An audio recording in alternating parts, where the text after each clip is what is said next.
No one heard them at first. Not the school children doing air drills, not the sentries sipping bitter tea on the barracks roof.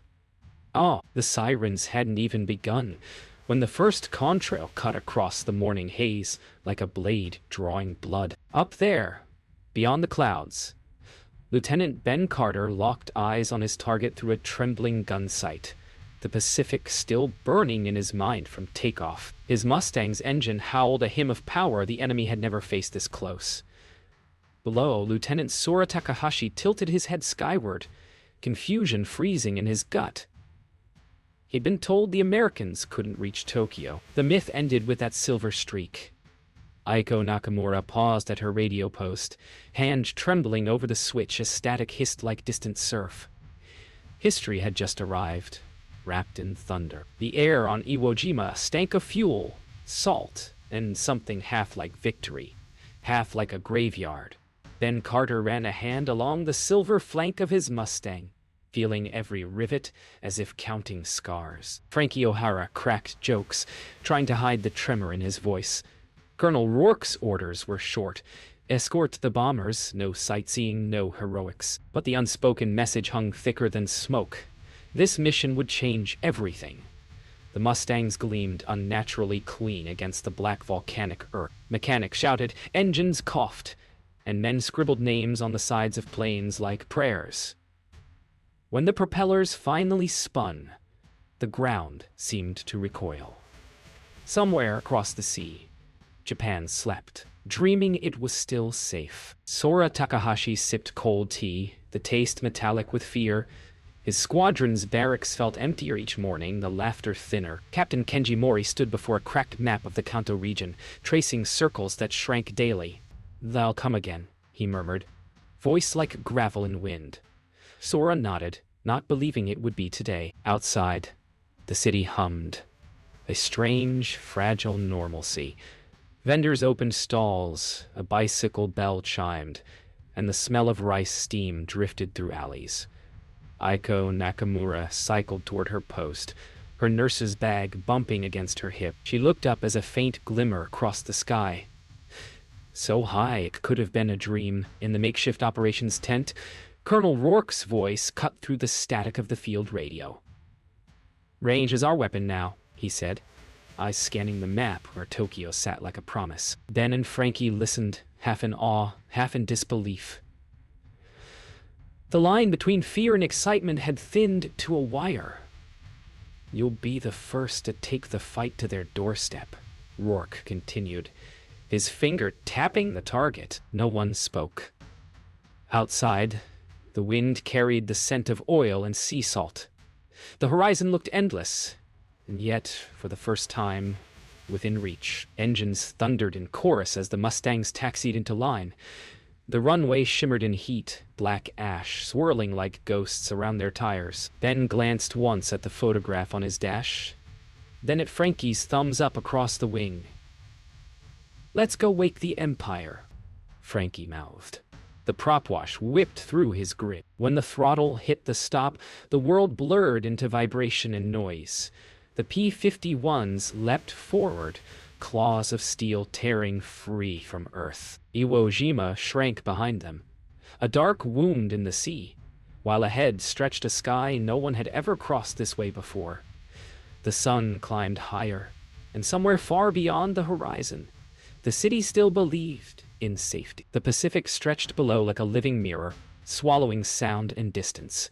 Ben Carter adjusted the trim, eyes darting between gauges and the endless blue. Fuel burn was everything now. Rourke's voice echoed in his head. "Every drop's a mile you don't get home." Frankie's voice crackled over the radio, light and cocky. But the humor couldn't hide the tension. The formation of silver Mustangs shimmered in the morning glare, their reflections merging with clouds. Above them, the sky was painfully empty, a ceiling of nothing but time. Somewhere far ahead, Japan waited like a secret. Ben's gloved hand brushed the photo again. The sea below offered no comfort, just silence deep enough to drown a thought. The distance between man and myth was now a few hundred gallons of fuel and a heartbeat of courage. By mid-morning, the sea gave way to storms. A wall of cloud rose ahead, black and rolling, like a continent of vapor. Rourke's distant voice cut through the static. "Stay tight. Keep your headings. That weather's worse than flak." Lightning split the sky, illuminating the squadron in ghostly flashes. Ben could feel the stick buck in his hand, every gust trying to tear them apart. Frankie's laughter burst through the radio, manic and brave. "Ain't heaven supposed to look like this?" he said. Ben didn't answer. He just pressed forward, eyes locked on the compass, trusting the man behind him to do the same. In the belly of the storm, thunder replaced thought. And for a few minutes, the line between courage and survival blurred into one long shiver of light. Inside a dim bunker beneath Tokyo, the radar hums began to change tone. Operators leaned forward, tapping screens and shouting coordinates. Multiple contacts. Fast. Low. Unknown type. The voice reached Captain Kenji Mori in the airfield-ready room, and his cigarette froze mid-air. Across the city, Aiko Nakamura monitored the same frequency, her pencil hovering above a blank log sheet. Outside, rain tapped softly on the tin roof while inside. The war suddenly felt very close. Sora Takahashi adjusted his flight gloves, half expecting another false alarm. But when Kenji met his eyes, neither needed words. Something was coming. Something they'd never seen before. The sirens tore through the drizzle like a blade through silk. Sora ran for his plane, boots splashing through puddles as mechanics waved frantically. Kenji's voice boomed across the tarmac, ordering every remaining aircraft up. Engines screamed awake, propellers cutting through the mist. The smell of fuel and wet metal filled the air. Sora climbed into the cockpit, heart hammering, and looked up to see the clouds splitting. Somewhere above them, the invaders moved closer. He thought of home, his mother's calligraphy brush, the last haiku he hadn't finished. When the Zero lurched forward, he whispered it to himself. Half prayer, half goodbye. The clouds broke like shattered glass, revealing the sweep of Tokyo Bay below. Ben spotted land. Green, gray, alive, and his pulse quickened. "Visual on coastline," he called. At that same moment, Sora's formation clawed upward through mist. The two worlds collided in a blur of metal and sunlight. "Contact!" 11 o'clock high, Frankie yelled. The first Zero flashed past so close Ben saw the red disc on its wing.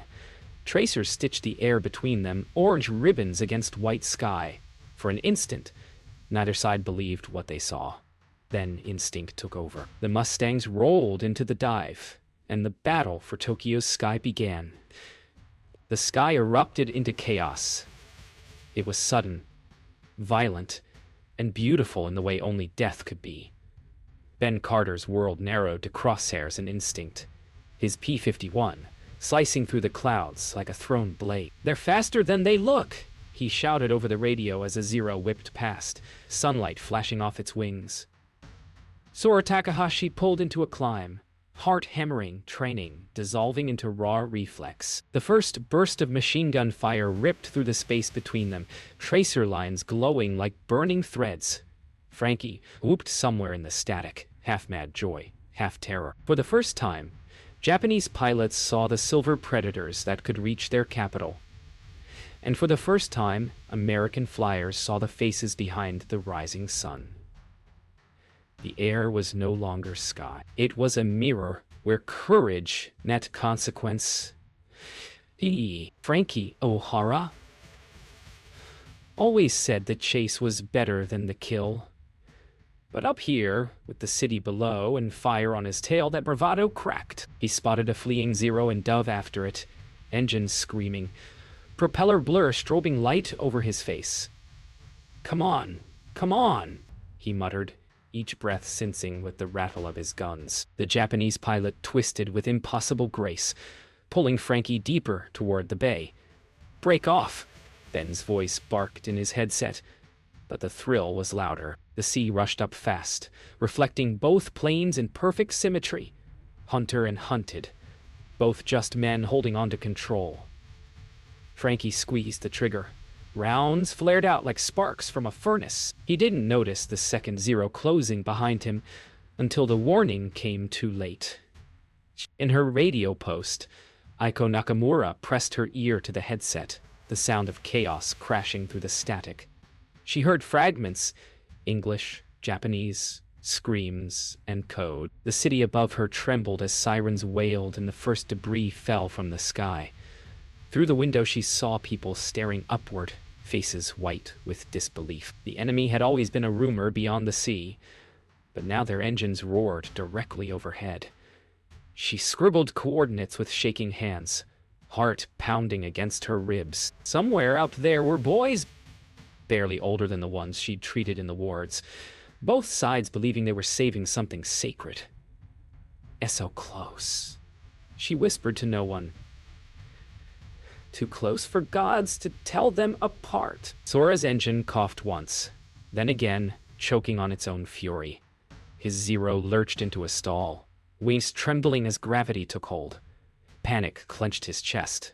Too low, too soon. The world spun, sea and sky trading places in violent rhythm.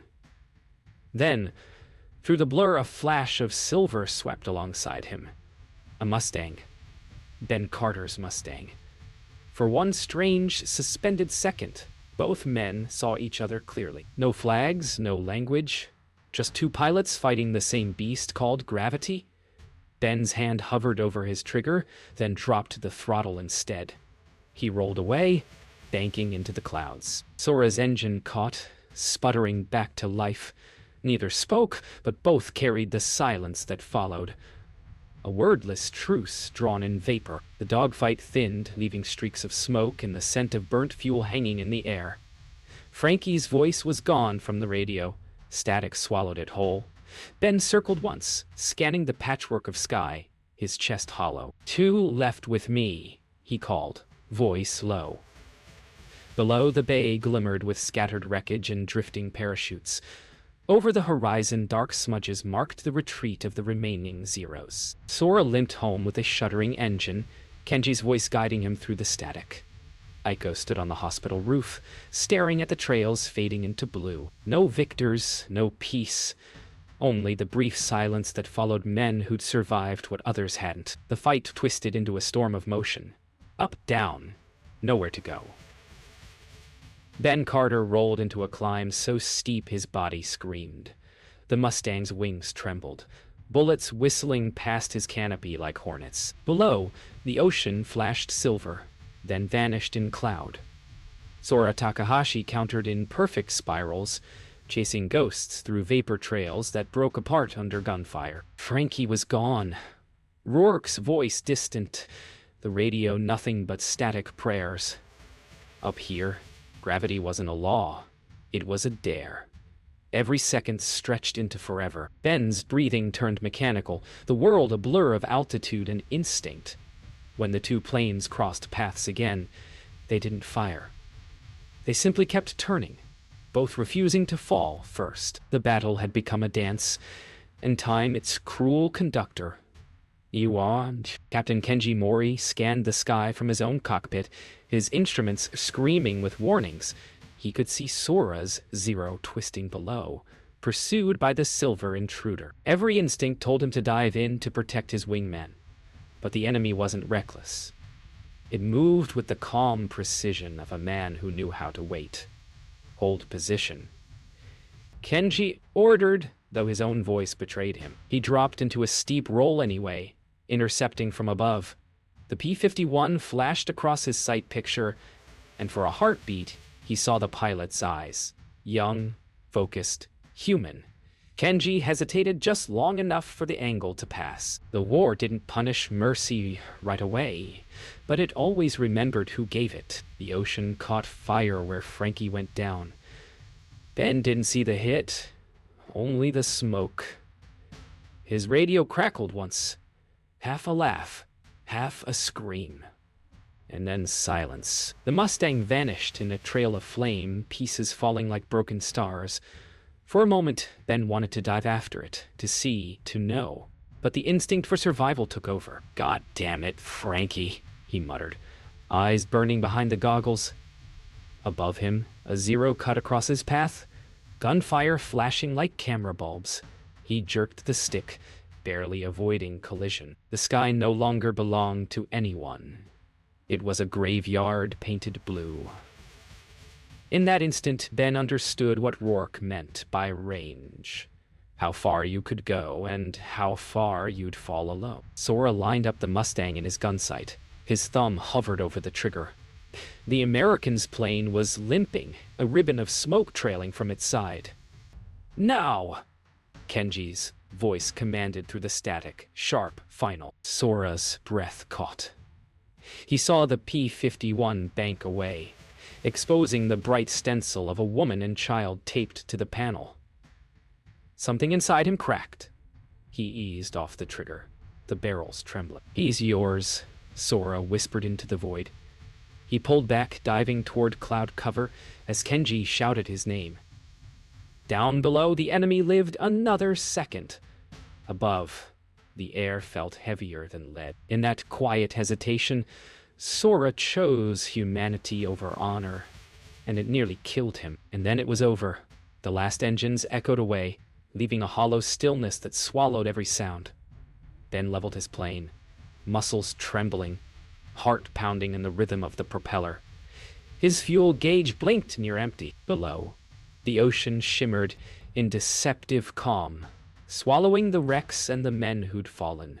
Sora Zero limped toward the coastline, trailing smoke, each rotation of the propeller a victory and a confession. Over Tokyo, the fires burned steady, rising through the same sky they had just fought for. Aiko looked up from her post and saw the faint glint of surviving planes. Her hand pressed to her heart. The sky had changed. It would never be silent again. The radio burst alive with panic. "Bomber 3, hit! Engine 2's out." The voice was a scream wrapped in static. Ben Carter looked down and saw it.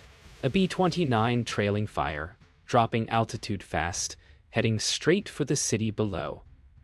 He should have kept formation, but something in him broke. He rolled his Mustang over and dove, ignoring Rourke's barked command to stay clear.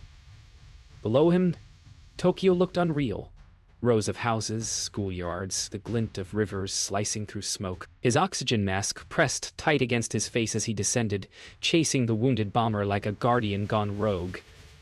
"You're too low, Ben," someone yelled. He didn't care. He wasn't saving orders anymore. He was saving lives, whoever they belonged to. Eiko Nakamura had no sky to fight for, only the ground that wouldn't stop shaking. The bomber's wreck thundered 2 districts away, its echo sending waves of dust through narrow alleys. She was already moving, running through smoke, her nurse's satchel bouncing at her side. The air smelled of iron and ash. In a courtyard littered with shattered glass, she found them. Civilians burned, dazed, calling for names she didn't know. She knelt beside a child with a broken leg, steady hands trembling only after the bandage tied. Overhead, engines roared again. One closer, one leaving. She looked up just in time to see the silver plane circling, wings flashing like a heartbeat in the smog. For a moment she believed it was protecting them. Back over the radio net, Colonel Rourke's voice thundered through the chaos. "All aircraft form up. We're out of time and fuel. Anyone below 2,000 feet is on borrowed minutes." His tone was part fury, part grief. He'd lost too many men already. From the operations shack on Iwo, he stared at the fuel board. Chalk marks erasing names like ghosts, fading from existence. He knew Carter was still out there, off mission, chasing something that wasn't in the plan. For a commander, mercy was a luxury. "Carter, do you read?" Silence. Then faintly, through static, "Sir, can't just leave them." Rourke shut his eyes, hand over the radio. The sky demanded obedience. The heart demanded defiance. Sora's ammunition counter blinked red. 2 bursts left, then nothing but faith. His Zero rattled from bullet holes, the engine coughing smoke into his lungs. He spotted the wounded bomber limping toward the coast, the same one Ben dove after. Below it, rooftops burned like the end of the world. His orders were clear. Stop them. no matter the cost. He lined up his shot, knuckles white on the stick.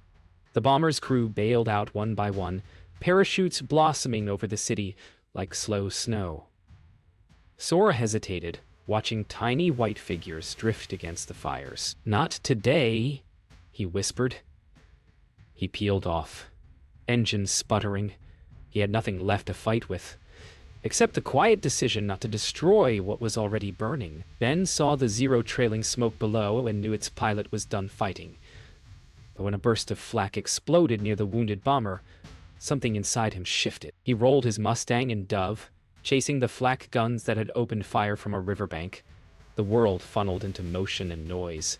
Engines screaming, air tearing at his skin, tracer rounds slicing past. On the ground, Aiko looked up and gasped as the silver shape plummeted through the smoke, machine guns flaring in a streak of vengeance.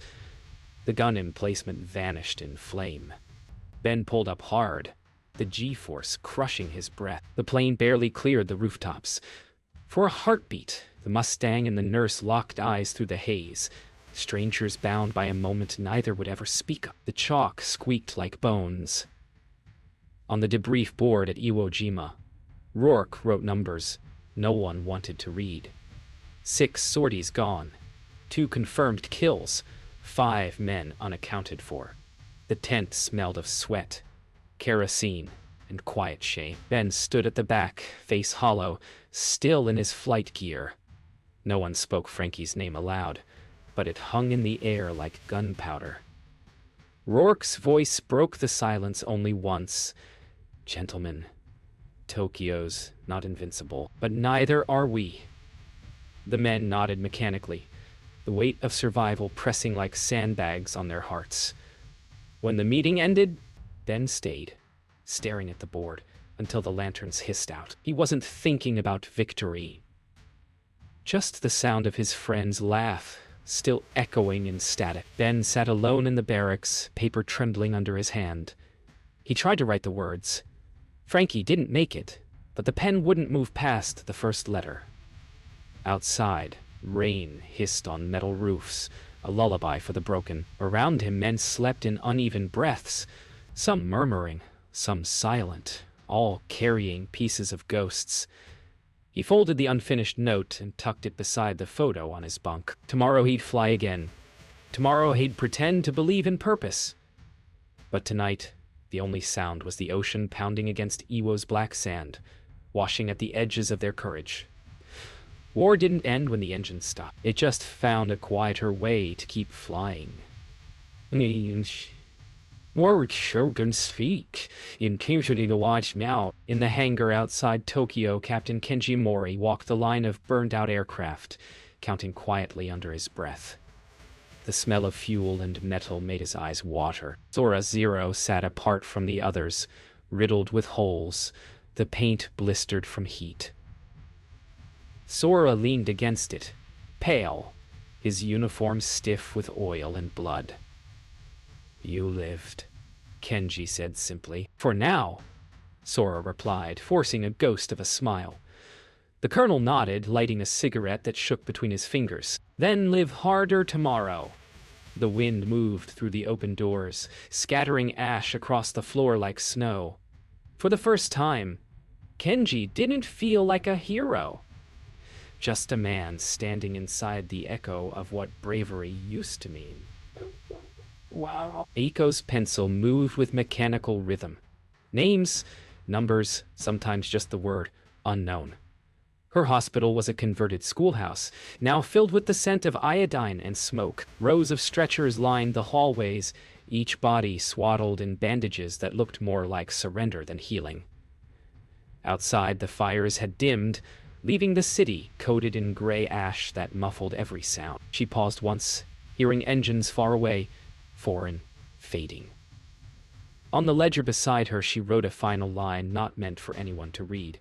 "The sky takes more than it gives." She closed the book, hands trembling, and whispered a prayer for both the ones who fell and the ones who had to remember. The airfield slept beneath the sound of waves. Ben stood at the edge of the runway, helmet under his arm, watching stars bleed into the horizon. The volcanic wind carried salt, oil, and something like forgiveness. Behind him, engines ticked softly as mechanics shut down for the night.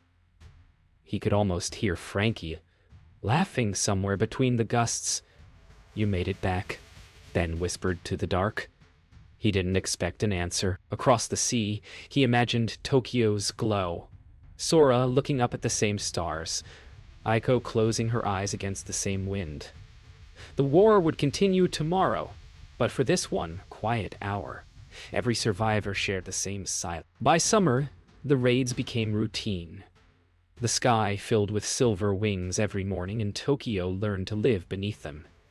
Ben Carter flew each mission with mechanical calm, hands steady, eyes cold. He no longer counted the planes that didn't return, just the ones that still did.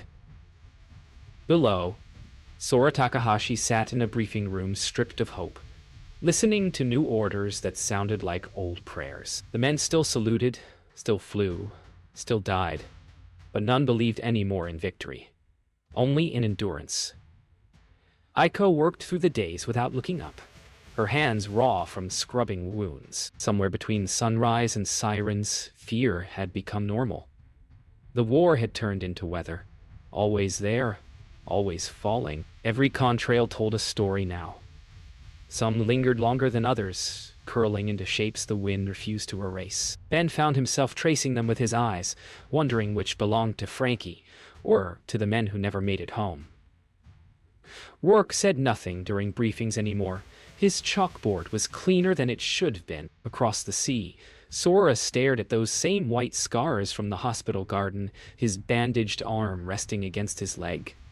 He thought they looked like brushstrokes, paintings of everything that vanished. Aiko, walking among ruins, began to see those lines as names written in the sky.